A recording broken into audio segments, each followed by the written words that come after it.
On March 23, 2022, a financial shock hit the world of blockchain gaming. Ronin Network, the sidechain that powers Axie Infinity, saw 173,600 ETH, which is about 620 million US dollars, and 25.5 million USDC drained in just 2 transactions. This remains the largest DeFi breach in history, and it took 6 days to detect. Axie Infinity, developed by Vietnamese studio Sky Mavis in 2018, became a global phenomenon with millions drawn to its play-to-earn model. Built on Ethereum sidechain, Ronin, the platform offered fast, cheap transactions through 9 validator nodes. On the surface, it looked unbreakable until everything changed in late March 2022. At the heart of the defense were Sky Mavis engineers and the Axie DAO, a decentralized community validator. Meanwhile, the culprits were revealed later to be the Lazarus Group, a North Korean state-sponsored hacking collective previously tied to the Sony hack and WannaCry ransomware. Lazarus is notorious for advanced social engineering, often initiating attacks through deceptive job offers or spear phishing. Here, they impersonated recruiters on LinkedIn, targeting a Sky Mavis senior engineer. Starting in November 2021, Sky Mavis temporarily gained signing access to the Axie DAO validator to cope with heavy transaction volumes. But after December that year, they neglected to revoke permissions. This oversight gave Lazarus the critical opening they needed. Using social engineering and a fake LinkedIn offer, Lazarus tricked an engineer into opening a malicious PDF exploiting an Office 0-day. The malware provided a backdoor into Sky Mavis's systems and ultimately the validator private keys. On March 23, 2022, Lazarus moved swiftly. They gained control of 4 Sky Mavis validator nodes and, thanks to the lingering DAO permission, the 5th Axie DAO node. With 5 of 9 validator access, they forged 2 withdrawal transactions, 173,600 ETH and 25.5 million USDC. These moves drained the Ronin bridge and went unnoticed until a user flagged an inability to withdraw funds 6 days later. Within that silent window, approximately 620 million US dollars disappeared. Once alerted on March 29th, Sky Mavis took immediate action. They paused the Ronin bridge, shut down Katana DEX, and engaged forensic cryptographers. They disclosed the breach publicly and worked with the FBI, Binance, Chainalysis, and the US Treasury to trace the flow of stolen funds. On April 14th, the US Treasury's Office of Foreign Assets Control, OFAC, sanctioned the attacker's Ethereum address. The FBI formally linked the hack to the Lazarus Group, offering up to $5 million for information leading to disruption. Chainalysis uncovered a laundering scheme that involved over 12,000 wallets, mixers like Tornado Cash, DeFi swaps, and bridging into BTC. Although no Lazarus individual has been publicly arrested, in subsequent international enforcement, US and Interpol traced and seized roughly 300 million US dollars in stolen funds as of mid-2023. OFAC sanctions were imposed in April 2022, and shadow operators laundering funds, such as facilitator wallets, are under pursuit. This hack unlocked a new era of global coordination in crypto cybercrime investigations. The aftermath reverberated through the crypto and gaming world. Axie Infinity's daily users plummeted from 1.2 million to 250,000 within a year. The token SLP lost over 99% of its value, prompting economic collapse and community exodus. Sky Mavis raised 150 million US dollars in April 2022 to reimburse victims, covering 400 million US dollars in user losses and 200 million US dollars in treasury. This hack, now the largest in DeFi history, highlighted the fragility of blockchain bridges, centralized attack vectors in decentralized ecosystems. It reshaped regulatory frameworks, bridged gaps in global law enforcement collaboration, and elevated standards in cybersecurity. The Ronin network hack is regarded as the largest in DeFi history and has forced the intersection of gaming, finance, and international espionage into sharp relief. A single social engineering exploit echoed through a global digital playground, draining wallets and shaking trust. Though no Lazarus figure was ever in handcuffs, the financial, regulatory, and emotional toll was vast. Sky Mavis's recovery efforts, raising funds and fully reimbursing users, demonstrate corporate responsibility, but the scar remains. Vulnerabilities in validator permissions and bridge centralization stand as cautionary tales. As crypto systems grow more complex, so do the threats. The Ronin hack teaches that true decentralization must be paired with vigilance, oversight, and international prosecution to safeguard our digital economies. On the surface, this 14-year-old boy was just another tech-savvy kid from Miami, but behind the keyboard, he became one of the most notorious cyber criminals in U.S. history, responsible for stealing more than 170 million credit and debit card numbers in a series of hacks so brazen, they shook the financial world to its core. Before most Americans even understood how cybercrime worked, this kid had already infiltrated major retail networks, exploited banking systems, and sold stolen identities on underground forums with surgical precision. He didn't use guns, he didn't break into vaults, he used code, and for years he was untouchable until the very system he manipulated turned on him. Meet Albert Gonzalez. His criminal operations weren't just among the largest data breaches in U.S. history, they were an ominous warning of the future of cyber warfare. Between 2005 and 2008, Gonzalez led a ring of hackers that targeted high-profile retailers like TJX Companies, Heartland Payment Systems, and Hannaford Brothers. The group exploited vulnerabilities in payment networks to steal magnetic stripe data, then used it to clone cards, withdraw cash, and resell identities on dark web markets. Federal investigators described Gonzalez's actions as a digital crime tsunami. And yet, in an ironic twist, Gonzalez was already working as a paid informant for the Secret Service at the height of his crimes, feeding them tips about other hackers while secretly orchestrating one of the largest financial frauds in history. His story is one of genius, deception, betrayal, and a level of cybercrime so advanced that it forced the U.S. government to rethink how it protected financial infrastructure. Albert Gonzalez was born in 1981 in Miami, Florida, to Cuban-American parents. By all accounts, his early life was unremarkable. He attended South Miami High School and was known to be intelligent, if somewhat socially withdrawn. But by his teenage years, his fascination with computers had taken a darker turn.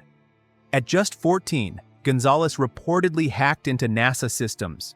By 22, he was already a key figure in online criminal forums like Shadow Crew, where stolen identities, social security numbers, and hacking tools were bought and sold like any other commodity.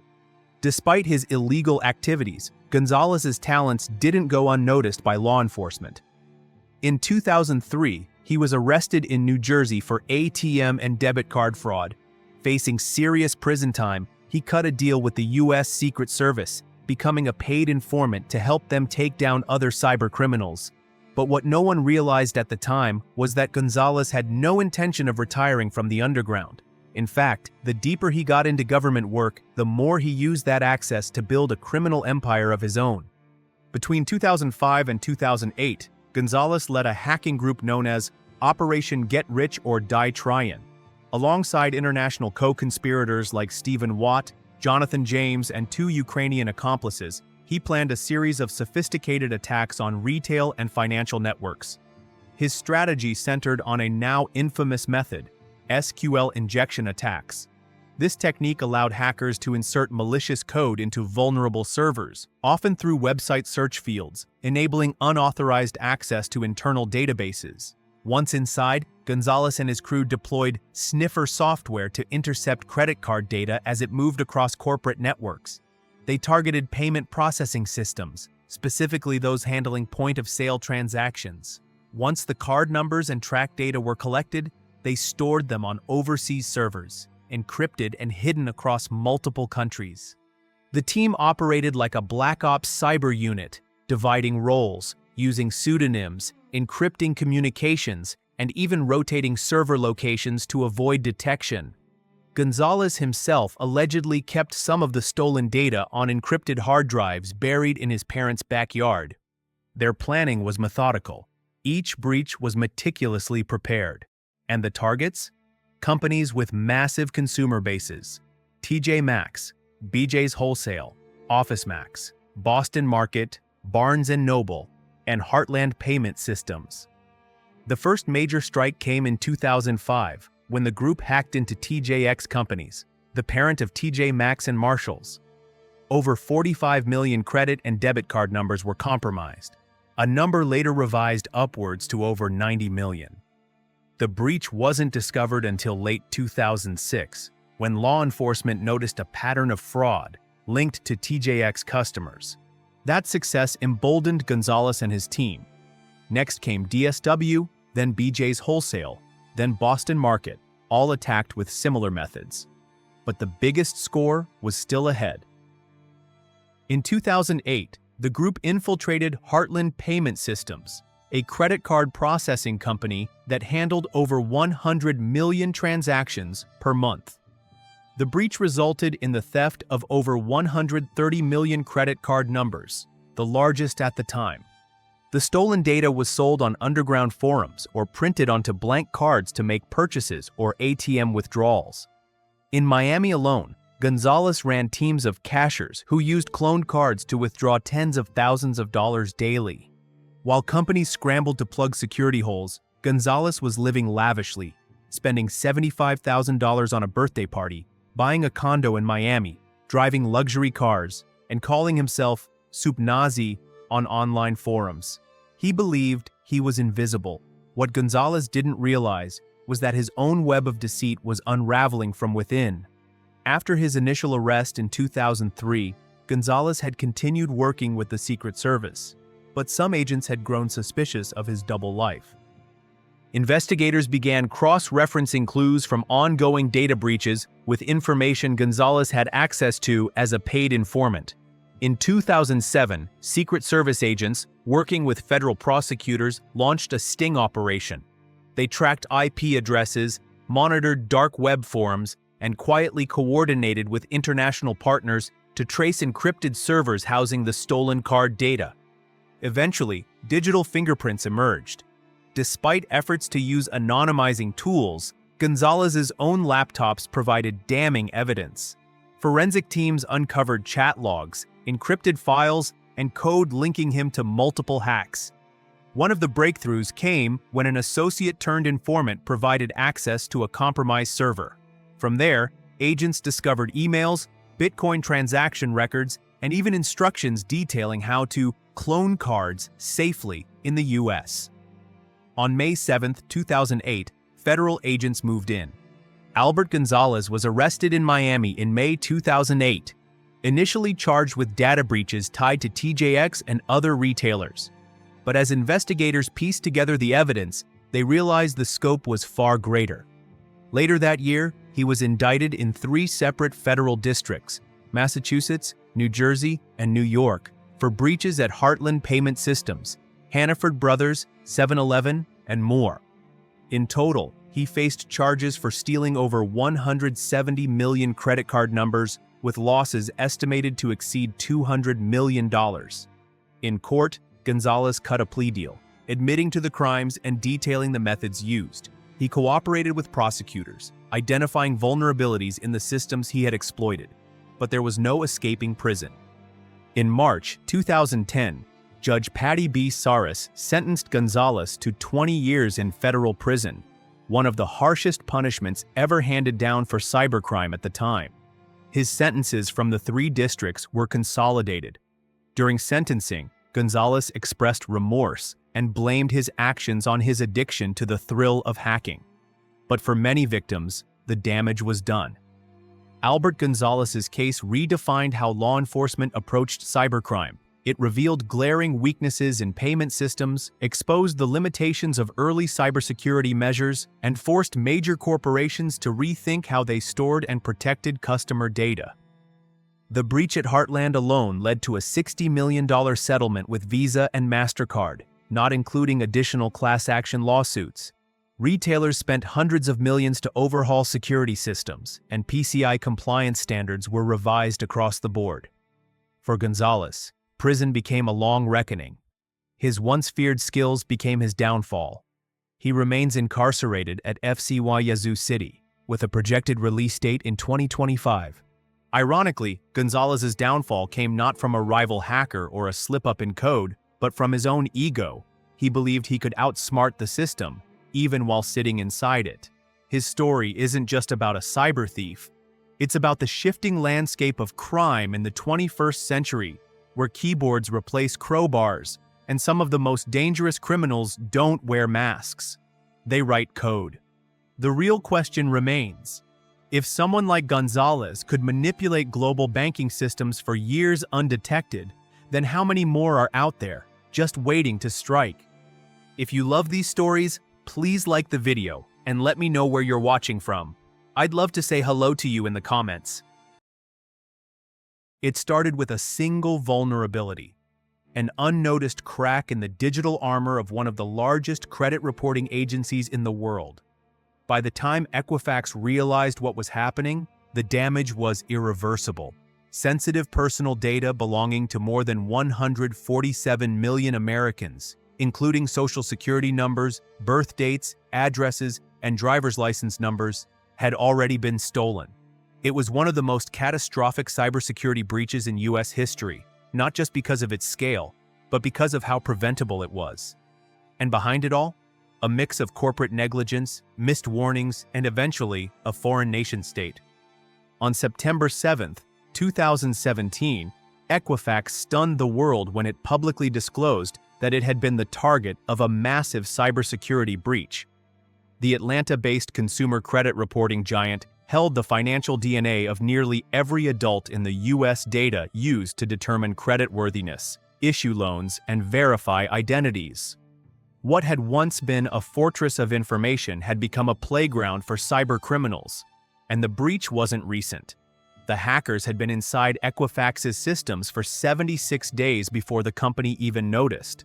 In that time, they quietly exfiltrated gigabytes of consumer information, effectively handing identity thieves a golden ticket. While the breach initially seemed like the work of a sophisticated criminal hacking group, the real culprits turned out to be more dangerous: the Chinese military. 4 members of the People's Liberation Army, PLA, Wu Jiong, Wang Qian, Xu Ke, and Liu Lei, were later indicted by the U.S. Department of Justice in 2020. These men weren't cybercriminals looking for a quick payday. They were trained military hackers working for Unit 61398, a cyber intelligence division of the PLA.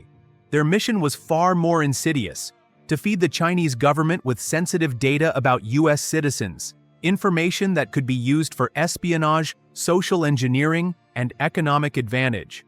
By infiltrating Equifax, the PLA gained access not only to names and addresses, but to the intimate financial lives of nearly half of all Americans.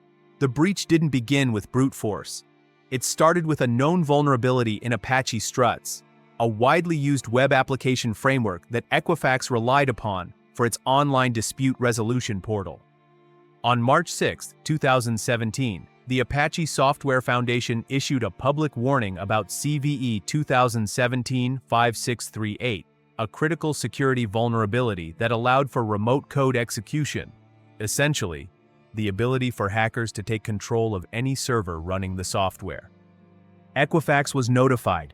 An internal email was sent directing system administrators to patch the vulnerability immediately, but somehow, Equifax failed to identify that one of their most sensitive applications was still running the vulnerable software. The hackers scanned for systems exposed to this flaw and found Equifax wide open. In mid-May 2017, the attackers began exploiting the unpatched system. Using custom-built malware, they established a persistent presence on Equifax's servers. From there, they moved laterally within the network, locating and accessing vast databases of consumer information. They took their time, quiet, calculated, and undetected. From May 13th to July 30th, 2017, the hackers siphoned data out of Equifax's systems in encrypted chunks, making over 9,000 queries to extract sensitive records. Each time, they used sophisticated tactics to mask their activity, routing traffic through dozens of servers around the world, encrypting communications, and periodically deleting log files to avoid detection. They didn't go after credit card numbers or passwords. Instead, they targeted the crown jewels: names, social security numbers, birth dates, addresses, and, in some cases, driver's license and credit dispute documents. This was data that couldn't be changed or reset with a simple password update. By late July, Equifax's security team finally detected suspicious activity. They noticed abnormal database queries and outgoing traffic to unrecognized IP addresses. On July 29, 2017, the company took the vulnerable web application offline. But it was too late. The breach had already happened. Equifax hired Mandiant, a cybersecurity firm, to conduct a forensic investigation. The findings were damning.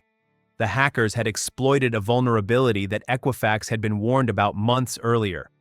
The systems storing the stolen data weren't even encrypted. The breach was traced back to unpatched software and a systemic failure to follow basic cybersecurity hygiene. Meanwhile, Equifax executives came under fire when it was revealed that several top officials, including the CFO and 2 other senior executives, sold off nearly $1.8 million in company stock after the breach was discovered, but before it was disclosed to the public. The optics were horrific, leading to allegations of insider trading, although later investigations cleared them of criminal wrongdoing.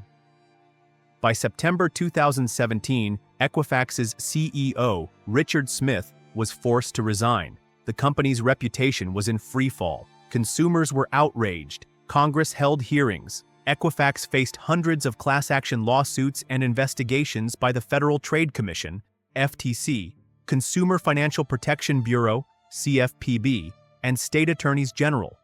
But it wasn't until February 10, 2020, that the true perpetrators were unmasked. The U.S. Department of Justice formally indicted 4 Chinese military officers, Wu Jiong, Wang Qian, Xu Ke, and Liu Lei, charging them with conspiracy to commit computer fraud, wire fraud, and economic espionage. The indictment, though symbolic, since China does not extradite its citizens, marked a critical moment in U.S.-China cyber relations. Attorney General William Barr made the announcement himself, stating, "This was not the work of a rogue hacker. It was a deliberate and sweeping intrusion carried out on behalf of the Chinese government."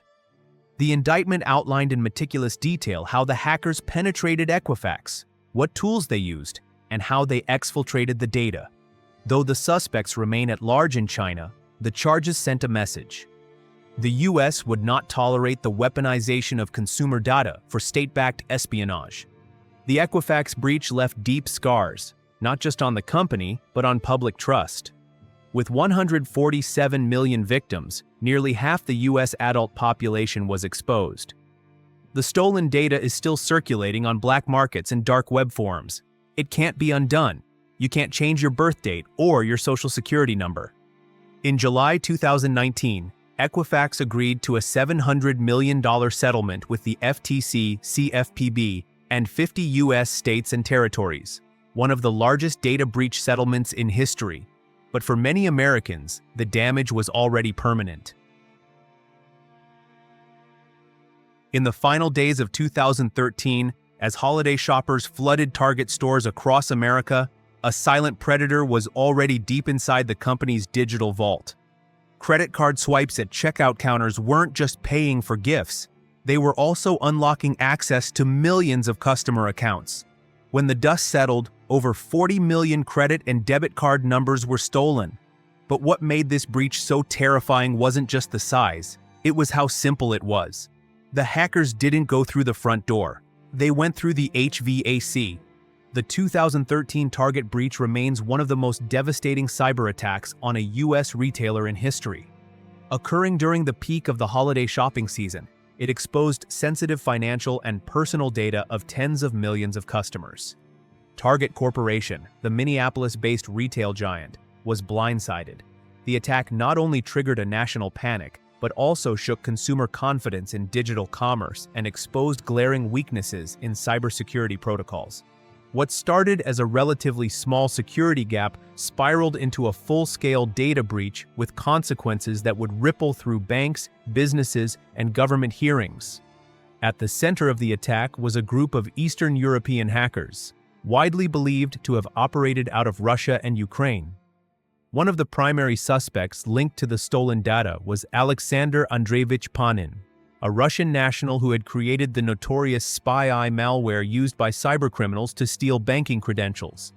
While Panin wasn't the direct perpetrator of the target breach, the digital fingerprints suggested a familiar underground network of cybercriminals who operated out of dark web forums and marketplaces, including sites like Rescator, where much of the stolen target data was eventually sold. The mastermind behind Rescator, possibly operating under the pseudonym Rescator, was suspected to be part of a broader cybercrime syndicate that specialized in mass data theft and resale.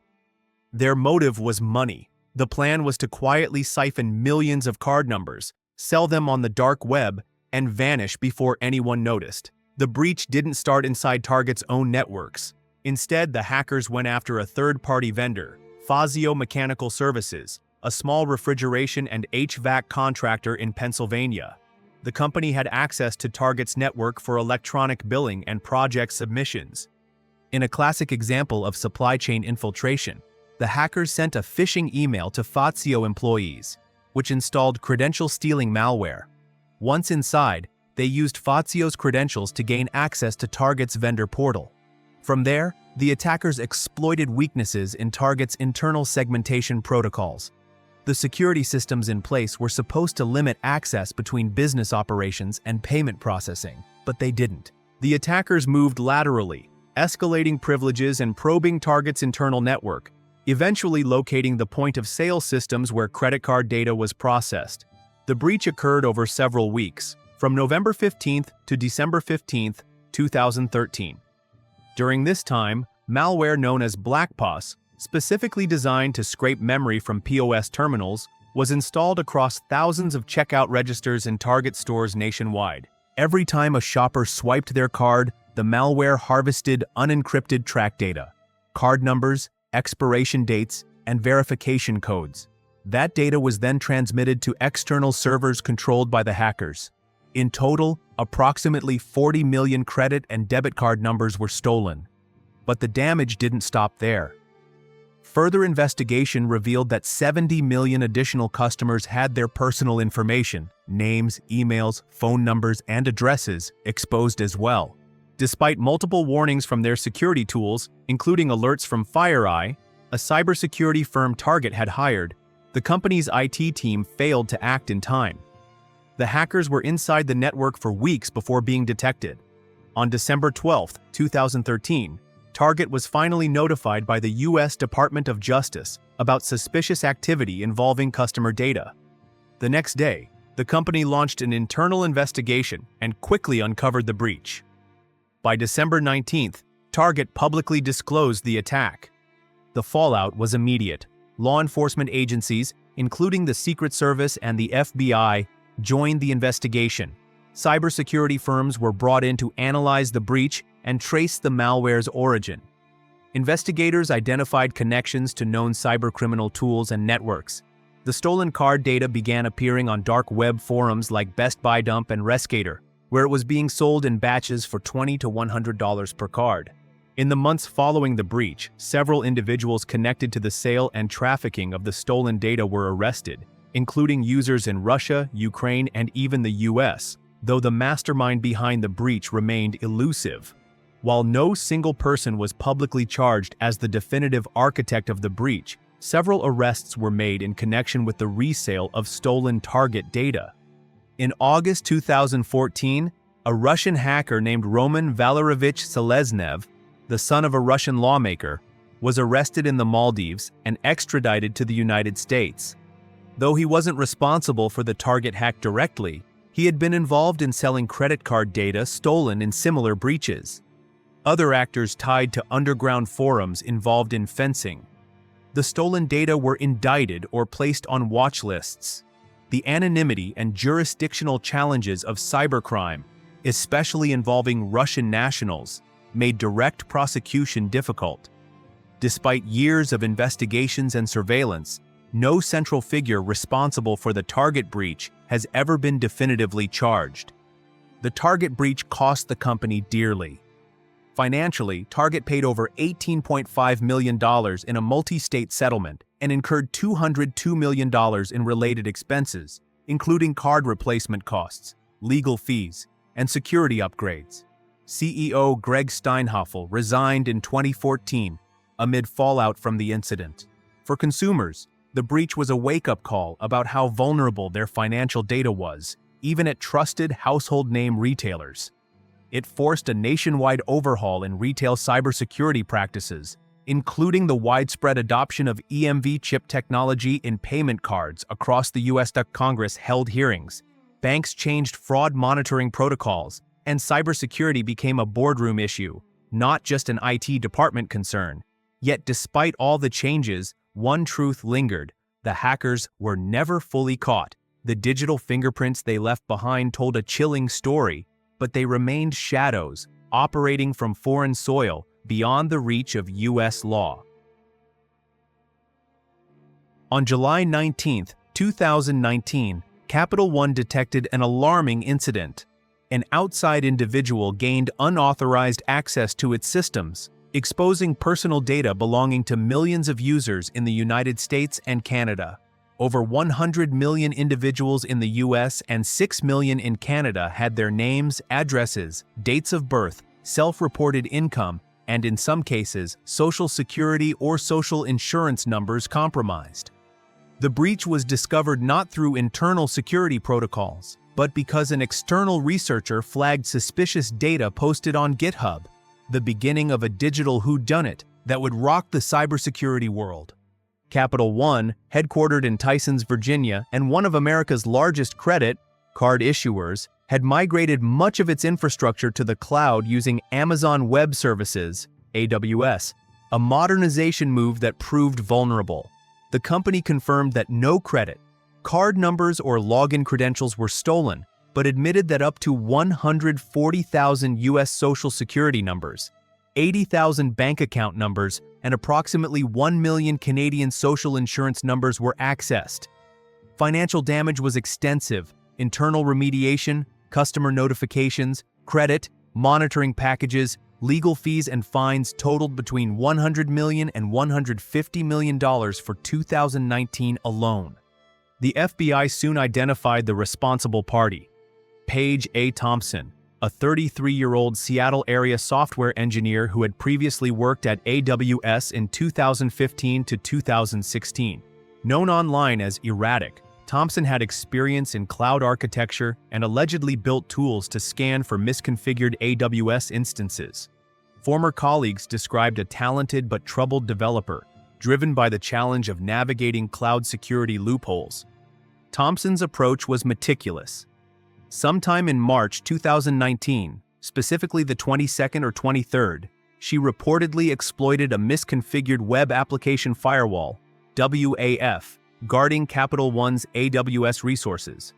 Using a technique known as server side request forgery, SSRF, she redirected AWS metadata services to obtain temporary credentials and began systematically harvesting data.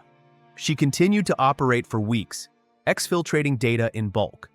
By April 2019, stolen data appeared publicly in a GitHub repository, which contained a directory listing of the compromised buckets, though the full content may not have been posted.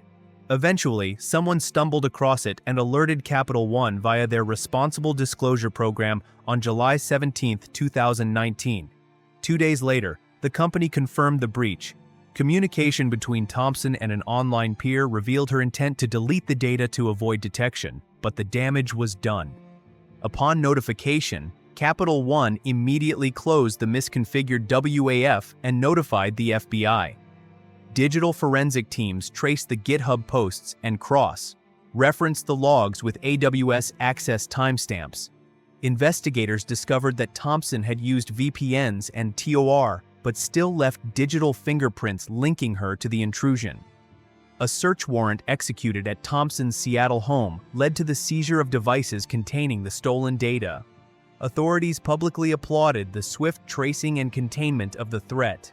On July 29, 2019, the FBI arrested Paige Thompson in Seattle and charged her with 1 count of computer fraud and abuse. She appeared in U.S. District Court, was ordered detained, and faced up to 5 years in prison and a $250,000 fine. The criminal complaint highlighted her boasting online and outlined how the breach had occurred. Legal proceedings moved rapidly. Docket entries included detention hearings on August 15 and 23, 2019, and arraignments on September 5, 2019, then September 17, 2020, with the trial scheduled for November 4, 2019, and a continuation on March 2, 2020. The fallout was multifaceted. Capital One paid an $80 million regulatory fine in August 2020, settled a $190 million class action lawsuit in 2022, and agreed to structural reforms and enhanced cybersecurity under Federal Reserve supervision.